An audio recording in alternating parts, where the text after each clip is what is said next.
Hi beautiful people, thank you so much for clicking on my YouTube video. I haven't sat down to make a video in a hot minute. I haven't done this in I think a month or two, and that is because summer is slowly coming to an end. And I mean, I have a life in the real world, in the brick and mortar world. Obviously, I love my online community. I saw that we are now at 305 subscribers.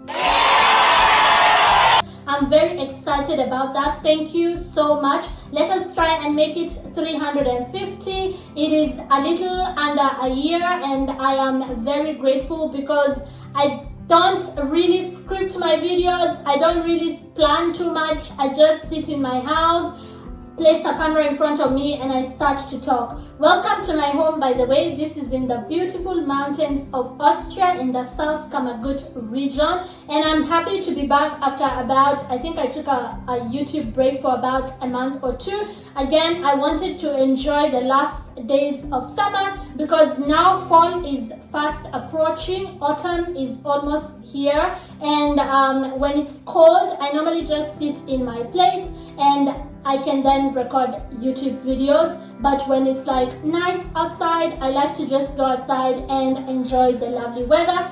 This summer especially, I had a bit of extra money because of something that I did that I got paid earlier than I thought I would get paid. So I had some extra cash, and that meant that I could go to like restaurants a little bit more than I usually would go. So it was very nice. Even though the weather was not really like typical summer, it rained a lot of the days, but in any case, summer is way better than what is coming. Winter is coming. Shout out to all my Game of Thrones fans, but you know, it's just part of life in Europe, or like my husband likes to say, you cannot fully appreciate summer unless you have experienced a winter. That is true. Something else he normally says is that there is no such thing as bad weather, only bad clothes. So these are some of the things that he says that psychologically help me to cope with this European weather.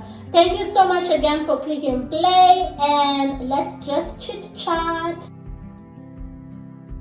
If you know me, you know that I do not take red wine. I don't like red wine. I'm actually only taking this. I checked the wine cellar, and this is the last bottle of red wine that I had. So it was enough for like a small glass. It was, I think, until here, and I just want to get rid of it. This is why I poured myself a glass, so it's just over and done with. But red wine gives me a hell of a headache. I don't like red wine, but I'll just take it for argument's sake. And a toast to you for being here.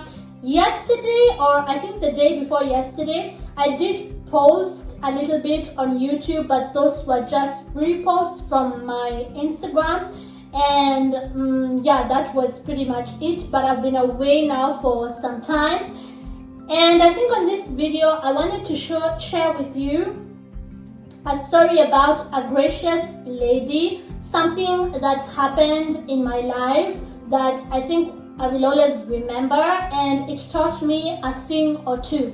So the first time I traveled internationally within Europe, not generally internationally, because I had traveled internationally only not within Europe, but the first time I traveled internationally within Europe, I got stranded in Vienna in the middle of the night. I could not get a train because the last train had left, and I did not have enough cash because back then I did not have an Austrian bank account. I had transited through the UAE, I had transited through Dubai, coming to Vienna, and when I gave them euros, they gave me back change in their local money. I don't know what they call it, dirham or something. So I could not use it in Vienna. And the cash that I had was not enough to take a hotel room because, like I've mentioned, if you're not new here, then you already know that I have two different places in Austria. One is right here in the mountains, in the Alpine region. This is my favorite. It's near a river. It's in the middle of mountains, the Alpine region. This particular place where I live is called the Salzkammergut region, very popular with tourists, very homey and cozy, quiet and nice. And then we have a bigger place. By we, I mean my hubby and I. We have a bigger place in the city, which is noisier, busier, but it's also very nice. It's near a lake, and my hubby is mostly there because his work is nearer to that place. So I can't stand red wine. Like, I just want to drink it so it's done, but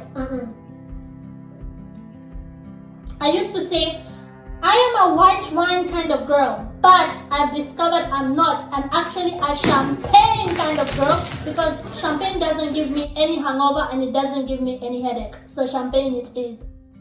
What do you do in such a situation? This is my advice. You either go to a police station or a hospital, because there will probably be somebody at the reception, the cash desk, or the counter area, or you go to a hotel lobby, like a beautiful, expensive looking hotel, because that's where you're probably going to get, I hate to use this word, but a civilized crowd. That's where you go to, at least according to me. Police station, hospital, or a nice hotel. So I chose a hotel. So while I was walking towards this hotel, I had all sorts of thoughts, just, in my mind, just going like this and like that, and around and round and up and down, because I was like, what if they think I am some kind of swindler, I'm some kind of thief, I'm lying? What if I had a Kenyan passport? What if they think, okay, this immigrant, she's probably homeless and is looking just to take advantage of us? Because I chose, if you get stranded, choose a bit of an expensive hotel. Choose like a 4-star or 5-star, because that's where, again, you're going to get the civilized crowd. Again, I hate that word, because what is civilized? Who decides what civilized is? I even hate the word primitive even more. I think because of my history, I'm an African, I come from Kenya, and because of our history with colonialism, they told us that they civilized us, and I hate it because they only brought us industries. Their idea of civilization was not necessarily our idea of civilization. Destroying the environment in order for you to build modern buildings and skyscrapers is not exactly being civilized. There's a lot of things that they did, including torturing the people who they found in order to steal their property, and offing the ones who rejected or resisted. There's nothing civilized about that, but that's a whole other video. So I hate to use that word, but you know what I mean. You will find a crowd that is of a particular financial class, and therefore they might be a little bit more logical in their reasoning than maybe a rowdy crowd. Do not go to a train station, especially not like a subway, where there are creepy, funny looking people, because you just might get mugged once people realize that you are lost. Do not go to a park in the middle of the night and tell strangers that you are lost. Do not go to restaurants. Do not make those sorts of mistakes, because you're vulnerable. In the middle of the night, you're lost in a big city. Better to go to a police station, a hospital, or a fancy hotel. So while I was approaching, that's just my opinion, and what I would advise somebody who finds themselves stranded in the middle of a big city. So as I was approaching, I could see because it was grand, it was huge, and they had this huge display window, and I could see some ladies at the reception, and then the lobby was also very beautiful, grand, and I was well dressed. That's the other thing. If you're a lady, go out there looking your best, because people tend to take you more seriously and listen to you. It's a shallow world. I'm sorry, that's the way the world is. You could be the most intelligent person, but if you look like you just rolled out of bed, a lot of people are bound to look at you like you don't know what you're talking about. because people are shallow like that. I am sorry. So for you to win the game, sometimes you have to play by the rules. Other times, of course, you have to break the rules, but sometimes you just have to play by the rules in order for you to just win that game. So I played by the rules, and I always do when it comes to how I look, because I know people's first impressions are based on specifically how you look, what your hair looks like, and such like things. So I approached and I was like, hi, could I please talk to, I didn't want to tell her someone who's in charge because it's a bit condescending. So I told her, could I please talk to the night manager? And she was like, yes, of course, but what is it about? And you know, in most hotels, the managers or supervisors normally spend the night there, especially if they don't have a family, because they have to start very early in the morning with the buffet service. I didn't know that until I started traveling regularly, and I was told by most hotels that managers normally have a room inside the hotel. So they said she's off the clock, so for us to call her, because it was pretty late. But in my mind, I'm thinking, what's the point of having a night manager if she leaves at 11:30? There should be like a day manager and then a night manager until morning. But I guess that's why they have a concierge and a night, are they called portier? So anyways, I needed just the manager, whoever was in charge, because that was the only person who was going to like help me in such a situation. I was willing to show them my passport, my identity card, and more details about myself, because my mind at that point was telling me they are going to think you're a thief, they are going to think you're some homeless immigrant who has showered and dressed nicely to come and swindle them. They are going to think all sorts of things. So the lady asked me to wait at the lobby, nice lobby, and she asked me if I needed anything to drink. I told her no, because at this point, guys, my mind was just like, where will I sleep?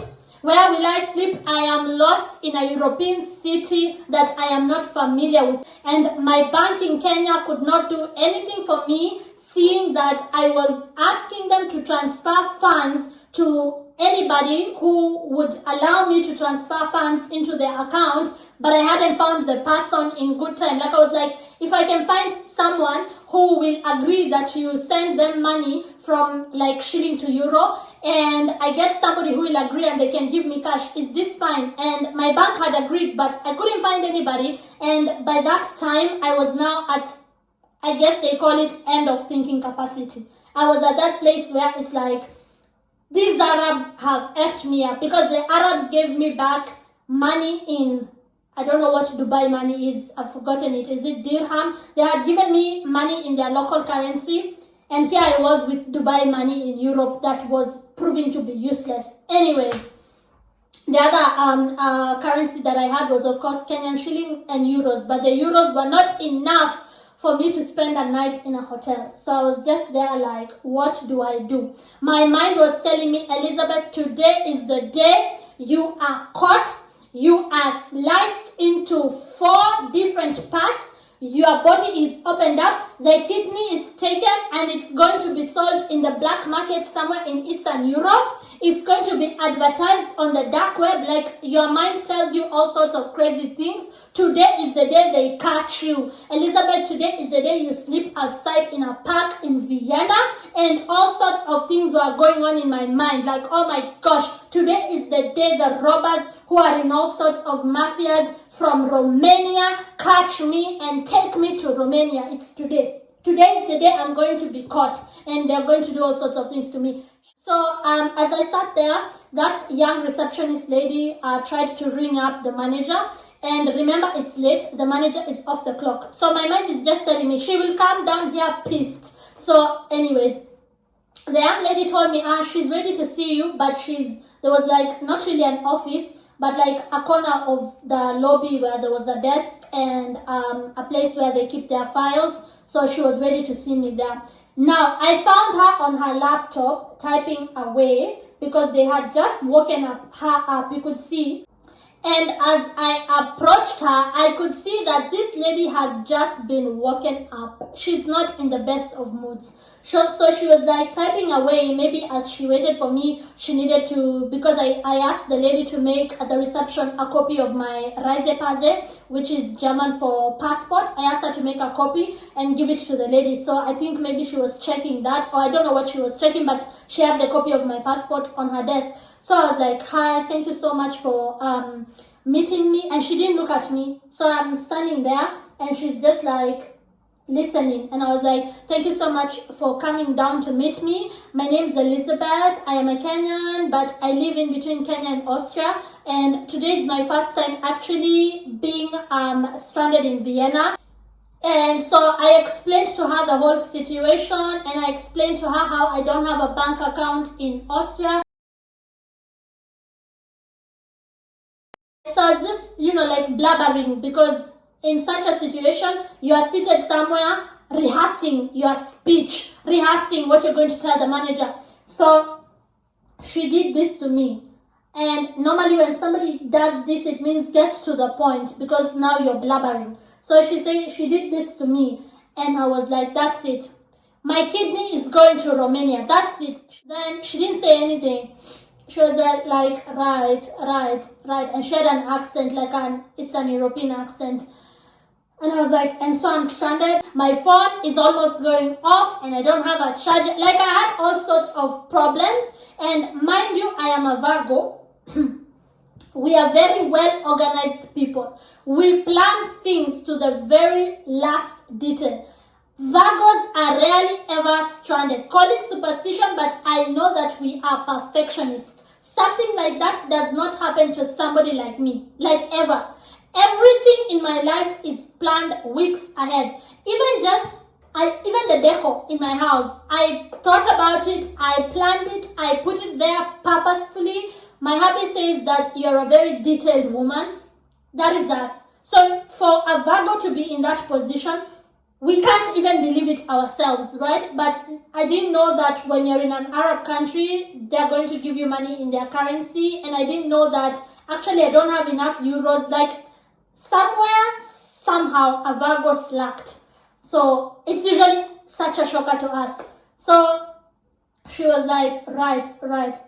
And I was telling her, I can even leave you with this money which I have. I can give you the dirhams. I can give you the Kenyan shillings. And then and she was just looking at me like, keep your money, right? And I knew that's it. This woman does not believe a word that is coming out of my mouth. She's going to ask me to, please, we have nothing to do with that. I wish you all the best. Go to the nearest police station. She's just going to ask me to walk, and I don't know Vienna, and I don't know which direction I'm going, and I have a bag with me. So I thought, this woman, she's just going to ask me to leave. And even her face, she had a bitch resting face. She had that face, those women who have a face that is like expressionless. You don't know what they're thinking, a poker face. It's like, she just looked at me. Then she was like, so basically you need a place to sleep. This is what you're trying to say. And I was like, God, yes, because she's very blunt. And I knew that, okay, I'm done. Then she stood up. She didn't even say anything. She stood up and she said, wait there, with like a really heavy accent. So by there, she meant like a place where there were some couches. So I sat on one of the couches. And then she came back with the same bitch resting face. And she was like, you, Elizabeth, you said? And I was like, yeah. Have you eaten something? And I said, actually no, because the last I ate was on the plane. And I was like, but I'm fine. If you can just organize for me a place to sleep. And she was like, yes, no problem. Have you eaten something? Are you hungry? And I said, yes, actually, but it's okay. I'm fine. And she was like, follow me. So I went with her. This woman in a fancy hotel let me follow her into the kitchen because there were still a few people in the kitchen, and she talked in some foreign language. I think she was from Eastern Europe, the same Eastern Europe that I keep on saying is not very safe, but I guess in every place they are safe people and unsafe people, just like in Kenya. She had that heavy accent of like, maybe she was a Bosnian or a Serbian, and she talked with them, kakosi, kara, and then she said, they will give you something to eat and come with me. And I was like, okay, so I come back in a few, and they were like, yeah, 10 minutes, your food will be ready. Then she said, come with me, and then I went with her to the reception. And she was like talking again to one of the ladies at the reception, but this time in German. And she was like, we have a little problem to me.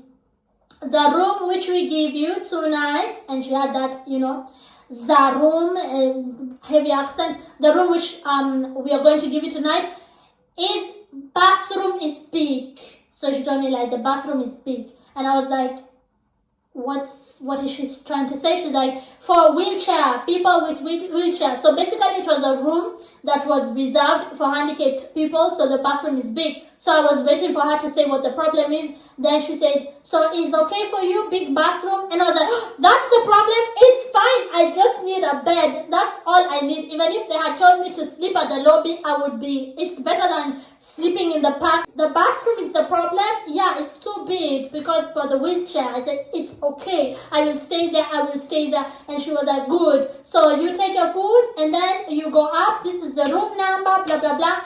Guys, this woman organized food for me without any money, just my passport, without knowing me, without like, I look like an immigrant, and she just believed me. And she had like the meanest face on the globe, but she just believed me. And I didn't have to pay for the food. I just had to pay for the night that I spent there for the food. And actually I paid less also for the night because they organized something else. And I guess because they gave me a room that was for the handicapped, I don't know, but I paid less and I didn't pay for the food. I am telling you, there is people out there who still are gracious. There is people out there who have grace, who are graceful, who are not going to chase you away just because you speak broken German or you are a foreigner or you sound like you are confused. There are people out there who are still willing to do something good for a complete stranger. And I sincerely hope that by putting this story out there, some of you might watch and be motivated to actually be nice to somebody tomorrow or even today. If you're watching this during the day, I'm saying tomorrow because it's evening time here. In Austria, it's almost 9 o'clock. I hope this can like motivate you. Wait, I need to sip. To actually be kinder, because especially now, the world really needs such people. I was judging her because she was not smiling. She was like doing this to me, like get to the point. She was like just looking around and come with me, and I thought this lady will not do. But I have friends from Eastern Europe, and a lot of them, that's just the way they talk, the way they act. They don't smile a lot, and it's not like Austrians are always smiling, making you feel comfortable. People from Eastern Europe, they just are like poker face, but that doesn't necessarily mean that they cannot be, that they're not kind or something. She was just really nice to me for absolutely no reason. Apart from my passport, which could have been fake, she had no other guarantee. And the fact that she didn't even charge me for food is something that I will remember for a long time to come. Now, somebody watching this, if you're from Kenya like me, you might think, where's the story? What's the big deal? Trust me, in the Western world, it's a big deal. They are not so warm and welcoming and karibu hakuna matata, rafiki, karibu huku kwetu like us. Out here, that is unheard of. They have a very cold approach to things, very direct. So me telling you that this actually happened in Europe, trust me, it's a big deal out here. In Africa, things like that happen all the time. In Kenya, we are known to be very welcoming to guests, very warm, very trusting. I guess that's why we were colonized real quick, because we trust people from the get-go. But out here, it is unheard of. So to have somebody do that for me, I don't take it for granted. And I hope by sharing this story, it motivates you to be nice to somebody today or even tomorrow. Thank you so much for watching. My name is Elizabeth Irungu. If you haven't yet subscribed, be sure to do so. Remember, I told you I'm trying to create a community of thinkers here. Thank you and be blessed. And shout out to that lady. If you ever watch my video, I just want to tell you once more, thank you. I did thank her. I did tip once I organized the funds, but I am still very much grateful. Ciao. Thank you for watching.